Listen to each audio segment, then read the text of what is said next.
বিসমিল্লাহির রহমানির রহিম। দয়াময় পরম দয়ালু আল্লাহর নামে।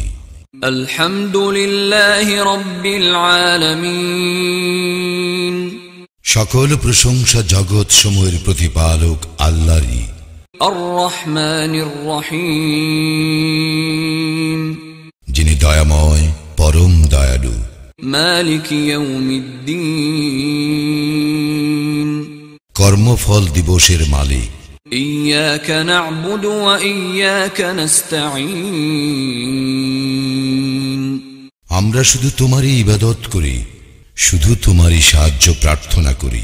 ইহদিনাস সিরাতাল মুস্তাকিম, আমাদেরকে সরল পথ প্রদর্শন করো। সিরাতাল্লাযীনা আন'আমতা আলাইহিম গায়রিল মাগদুবি আলাইহিম ওয়ালাদ-দাল্লিন, তাহাদের পথ যাহাদেরকে তুমি অনুগ্রহ দান করিয়াছ, তাহাদের পথ নহে যাহারা ক্রোধ নিপতিত ও পথভ্রষ্ট।